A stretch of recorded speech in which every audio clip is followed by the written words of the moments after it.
What's good, everyone? It's Dr. Nii. Listen, before we get into this episode, I'm actually editing and listening to this, and I realized that I need to do a quick intro for this episode. This is going to be a really good one. I just got to say that there's a lot of videos on social media where you see a lot of a lot of medical students, really excited or surprised at where they're going to be going for their residency. It's a lot of hard work that gets put into there. It's a lot of blood, sweat, and tears. And sometimes there's some disappointment, but we see a lot of the videos of the really happy moments. But I'm really interested now in seeing the videos of those who are disappointed, those who got a letter saying that unfortunately you didn't match, or maybe even those who have been not matching for a minute. And the reason I say that is if you get so many videos of people really happy when they match, you don't have the other side. When you don't match, when you struggle, where do you go to? It's great to go to these videos to get inspiration of where you are going to end up during your first try or maybe even your second try. But we need more stories. I'd like to see more stories of what happens in between. The people who are struggling and maybe going from residency to residency, prelim position to another prelim position, rotating internship to another rotating internship. What are you doing? What kind of steps are you taking? How does that road work? And what can I get from that? Particularly if I'm in that situation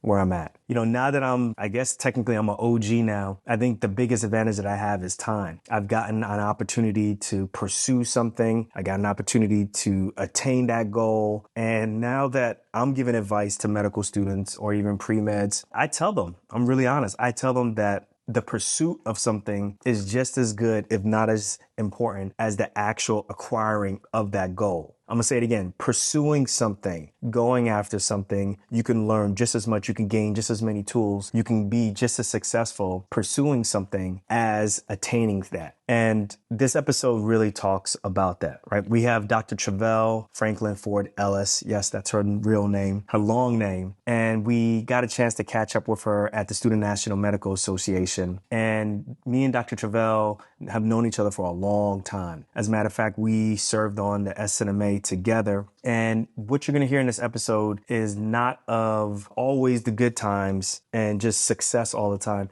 but what happens when you go to a high-powered medical school, everybody expects the best from you. You want to be a surgeon and it just don't work out. What you going to do? Especially if you're an MD, PhD candidate, right? Like those are high powered. It's a really interesting place to be at. It's a place that not many people get a chance to hear. Like what happens when you get this MD, PhD, but you can't get into residency? What do you do next? And I think that this is a story that we really need to hear. It's a story that I think you all need to hear if you're a pre-med, if you're a med student, if you're a resident and you're struggling, or even if you're attending and you've gone through some difficult times. I think you could definitely relate to this story. So I hope you guys enjoy this short interview. It's a little noisy in the background, but you know, the message is still the same. Reach out to me. Let me know what you think about this episode. Catch you guys on the next one, y'all. Peace.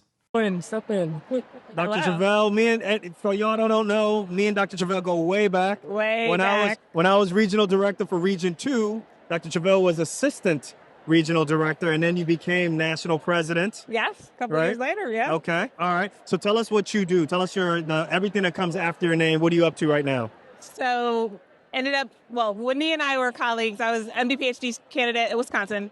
I now lead health equity at Exact Sciences, which is a company seeking to eradicate cancer. So med tech devices, so not pharma, not implantable devices, but that lab space. Okay. And thinking about, you might have seen our commercial, the Cologuard, the talking box. Oh, that's you? That's what we do. Okay, all right. Okay. That's one of our products. Okay. And my job is to ensure that Cologuard is accessible, available, and inclusive of all populations. So driving strategy, thinking about implementation.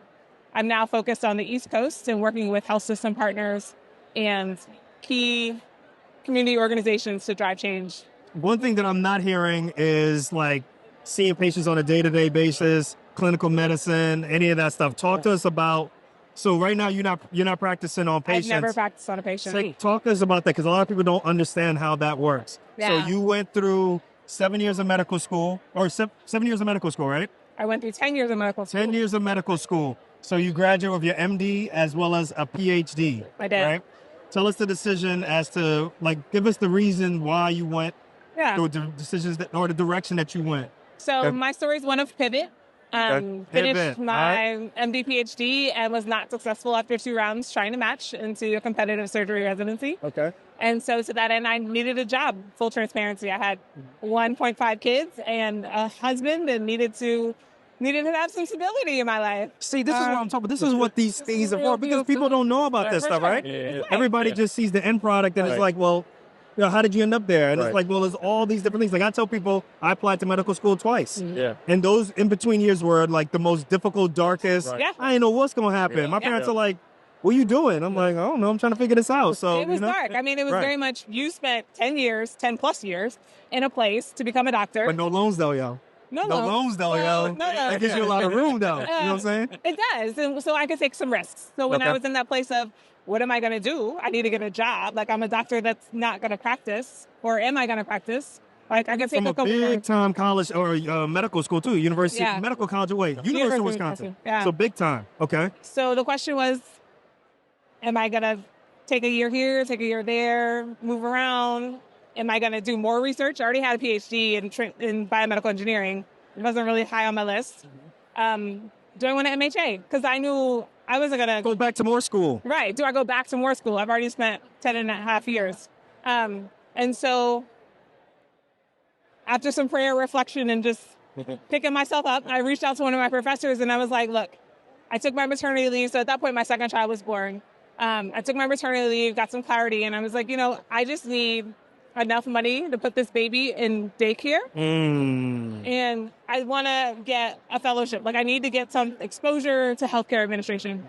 And so, see, I like this. Didn't know what I was doing, but I like this. I just, it was enough space to not be in my condo with my husband, right? And really think about what's opportune. My network came through for me. So a guy that I did grad school with was working for an orthopedics company in middle of nowhere, Indiana, and said, hey, we're starting this new role. It's about doctors talking to doctors. It's a safe harbor. It's called a medical science liaison, something I had never heard of. And I got to use my MD and my PhD to talk to doctors about stem cells, something I knew a lot about. And so my first real job as a doctor was as an MSL in the orthopedic industry. And from that, leveraging skills, presenting complicated science, I then leveraged relationships and got into a role with health equity before it was health equity. And ended up switching companies to Exact Sciences 3 years ago. And now I direct the strategy of what we are going to do as a company to serve more people. So the work we did 20 years ago in SNMA and communities, right, was the training ground. So plus pivot. So for the folks, see, that's the key. The folks who are watching right now, listening right now, because there are people who are non-traditional pre-med students like me. There are people who have to take a pause in between medical school and residency. And then there's even some people even after residency that still have to take a pause. Looking back, do you think that there's any like red flags or any mistakes that you saw that you're like, I probably should have did X, Y, and Z? Or is it just the luck of the draw? And like, look, the ability for you to pivot is something that is like resiliency, basically, right? And I think a lot of people, they don't catch that. They say, well, if I did this better, if I got this MCAT score, it's like, well, if hindsight was 20/20, obviously you'd be able to fix it. But that ability to be like, well, look, I'm a doctor.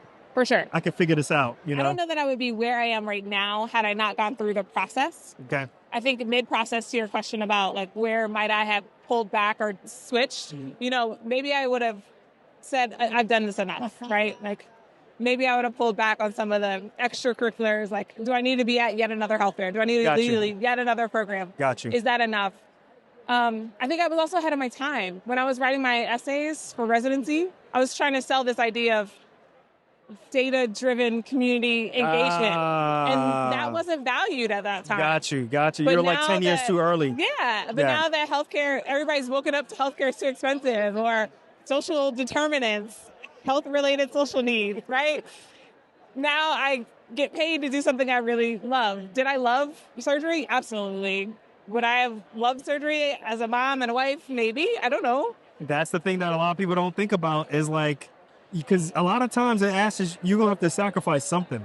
And the question is do you want to sacrifice your family life or with the kids, for your personal pursuit? That's tough. Yeah. That's tough, So we talk about it on our show with Dr. Renee and even me, like we've kind of pared down a little bit just to make sure that there's a parent with the kids all of the time. For sure. And it's tough. There's monetary sacrifices, there's some career sacrifices, but in the long term, we feel like, the kids better be appreciative of it. Because you show up for your kids, right? Right. And just like you invest in yourself, you invest in them. So, Absolutely. Yeah, Okay, so what's the one piece of advice you would give to, let's say pre-med that's here, what kind of advice would you give to them? Just one piece of advice that you would give to them walking around trying to figure things out. I would say follow your instinct, like follow your gut, that little spidey sense. So when I got into health equity or, minority initiatives, I was nervous because this was pre-George Floyd. Right. And even though I saw CDO roles, et cetera, I was like, I don't want to do DEI. I want to do outcomes. And so you gotta keep massaging your story to the point of, say it enough, figure out what you really want to do. Okay. So that when your window comes, you jump in. Mm-hmm. I love right? it. And as a pre-med or as a med student working with you in the region, like I didn't know what that was going to look like then, right? We just had an idea of students in med school in the Midwest are disconnected and need community, and our patients need us, right? So me and Renee just did a session on global medicine or global health. And I was telling them at the end, I was like, listen, if you had asked me in medical school if I was going to be traveling to Ghana to do medical work, I said eventually I would have gotten to it. Right, exactly. I would not have known that I would have gotten it right after I finished fellowship. And I would not have been able, I would not be at this point right now where I'm like considering like moving there. Uh-huh. Right? I just never thought I'd be at that point. It's right. just that it just ebbs and flows. Medicine goes, to the beat of your drum, so to speak. And I think a lot of times, people get so caught up on following what the other person is doing or following what their attendings are doing or what the professors are doing. And they kind of lose track that like, this is really your car. This is really, you drive this ship. And it looks differently. We're not always open to taking risks. Right. What? Sis, come on, yo. She don't. She is he. Yeah, she. Or excuse me, she is. Wait, what is it?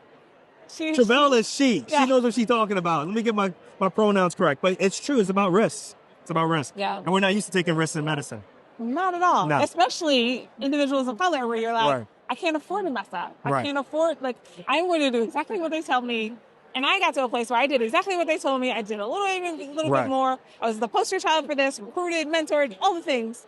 And when it came down to it, nobody showed up for me. It's true. Nobody, right? And so it was like, Travelle, what you gonna do? Right.